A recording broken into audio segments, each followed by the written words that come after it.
donc la bienvenue à nos invités, à nos membres fidèles du Grand Prix humanitaire de France et ceux qui sont venus de Suisse, d'Italie, de Grenoble, de toute la France et de Marseille. Toulouse. Tous. De Toulouse. De Toulouse aussi. Merci, toute la France.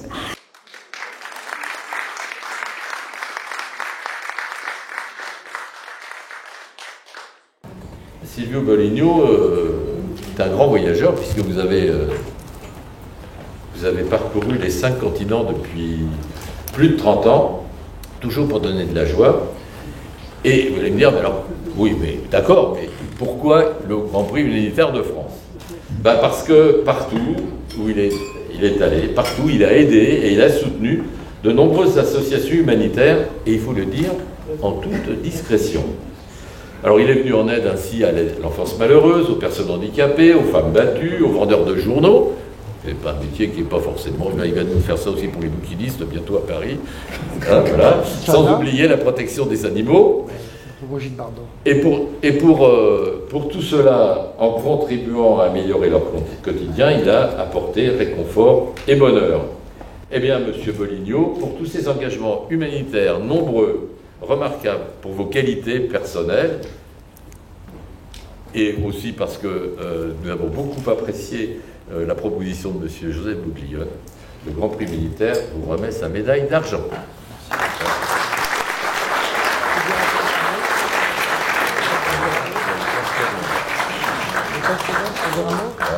Un petit mot. Attendez, je mets la médaille d'abord. Mais la médaille, hein. Non, c'est extraordinaire. Monsieur est mime, mais monsieur veut dire un mot.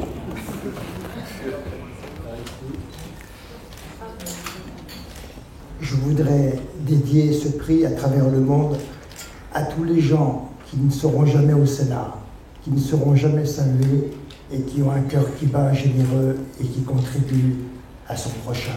Merci beaucoup. Bravo. Je vous donne un sac. Je voudrais vous parler d'un ami à moi du nom de Silvio Boligno. Silvio n'est pas n'importe qui. Silvio est avant tout un exemple de résilience. Si je me permets de dire ça, c'est pour que vous puissiez comprendre à quel point c'est important. Car au seuil de l'adolescence, Silvio assiste à l'assassinat de sa maman. Dès lors, on s'interroge, comment se relève-t-on d'un tel acte de violence et comment grandit-on avec une blessure d'orphelin? Connaissant l'âme de Silvio, mon ami, je dis sans hésiter que par respect pour la vie et nourri du souvenir de l'amour maternel, Silvio choisit d'écouter la voix de son cœur. Silvio est celui qui transforme la rage et la douleur en humanité, et ce, avec la plus grande humilité. Il est de ces hommes qui, dès lors qu'on les approche, vous donnent envie de devenir meilleurs. C'est sans aucun doute pour se reconstruire qu'il se réfugie dans le monde joyeux du spectacle vivant. J'ai vu maintes fois combien sa foi, sa spontanéité, sa capacité à pardonner, sa joie et sa générosité réaniment la confiance et l'espoir dans les yeux de ceux qui, comme lui, rencontrent la violence, la peur et le chagrin. Cette volonté, cette foi, ce tempérament solaire et humain l'amène à faire des rencontres improbables.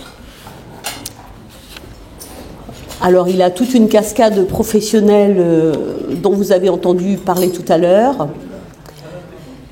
Il a rencontré le pape, par exemple, le 30 mai 1980, jour de visite officielle du pape Jean-Paul II en la basilique de Seine-Saint-Denis. Le jeune ado, puisque c'était encore un ado, se cache dans un confessionnal avec une bouteille d'eau et un paquet de chips. On ne va pas se laisser mourir de faim. Ce, dans l'espoir de rencontrer le Saint-Père. Il a pour projet de remettre au pape une huile qu'il a peinte et qui représente sa sainteté avec son bâton de pèlerin. Alors que Jean-Paul II traverse le parvis, le jeune homme quitte sa cachette et réussit à approcher notre pape. Il lui offre la gouache en lui expliquant que ce dessin représente le Saint-Père, mais aussi l'amour. Très ému, Jean-Paul II le prendra dans ses bras, puis le bénira.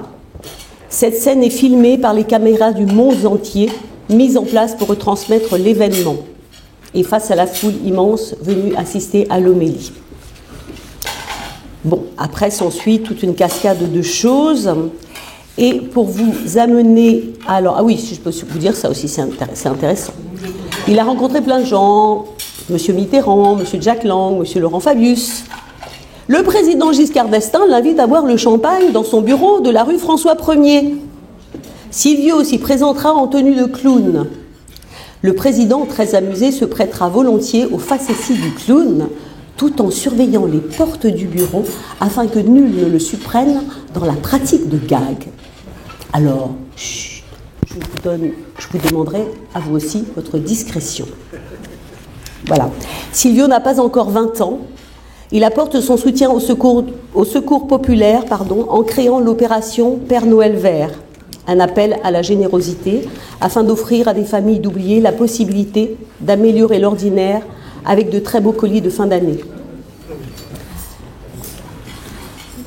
Silvio s'investira dans la fondation Sans Famille.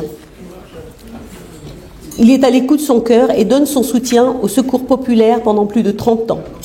On le retrouve aux côtés du père Guy Gilbert, le curé des Loubards, celui qui parle d'amour et raconte ses combats aux jeunes délinquants.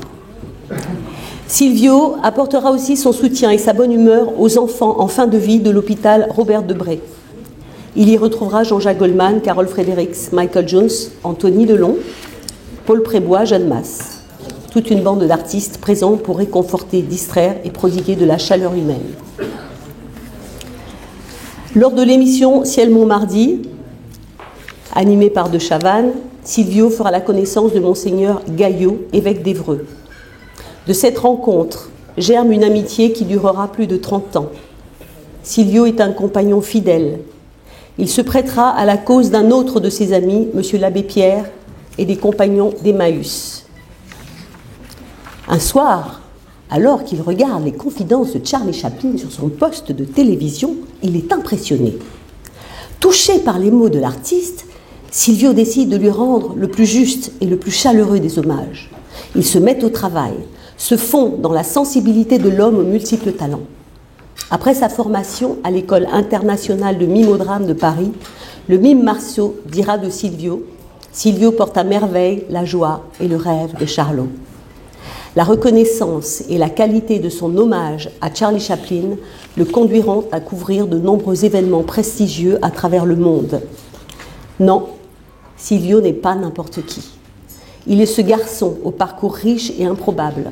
Il fait partie de ces hommes discrets qui s'investissent et donnent sans compter, n'écoutant que son cœur. Vous le trouverez toujours disponible au soutien et au bien-être de son prochain. Il y aurait encore beaucoup à dire à propos de ses engagements et de son parcours. Peut-être un jour aurons-nous la chance et la joie d'en apprendre davantage à travers un livre. Pour le présent, j'aimerais terminer avec cette phrase de M. Raymond DeVos, qui pour moi esquisse avec justesse l'homme mis à l'honneur aujourd'hui. DeVos disait « Il y a en Silvio de la tendresse, l'élégance naturelle d'un homme de spectacle au grand cœur. » Merci.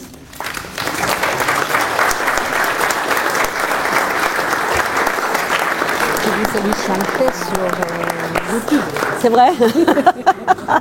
Je veux dire qu'il y a cette dame qui m'a salué dans mon chemin de vie. Angéline, que vous voyez là, a été présente au Stade de France aux côtés de M. Johnny Hallyday. Ça a été une des chanteuses chorustes très importantes de M. Johnny au Stade de France. Elle a accompagné les Bonéens, qu'on ne présente plus, les rois du disco. Elle a été également aux côtés de Michel Sardou, aux côtés d'immenses artistes. Et pour moi, qui est né en Seine-Saint-Denis, moi je suis né dans le 9-3, je suis né dans une région qui était sensible, qui n'était pas facile. Je peux vous dire que moi qui suis croyant, qui suis chrétien, je dis toujours, je remercie le Seigneur tous les jours d'être en vie, et je remercie toutes ces belles rencontres. C'est pour ça que le pape, tout ça, ça me touche énormément. Et je vous assure que ayez la foi et croyez en celui qui est et qui restera. Je vous souhaite un bon déjeuner et que le Seigneur vous bénisse tous. Merci.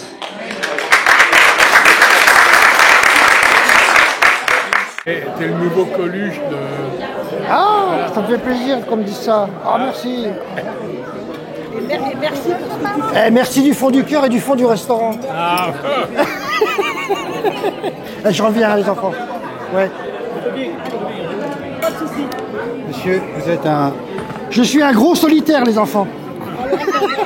Hey, Eh, on a bien bouffé. Hein? Hey. Eh, on a bouffé nos impôts. mettez-vous dans ce sens. Eh, attends. Eh, on a bouffé nos impôts. Tiens, regarde ça, ma chérie.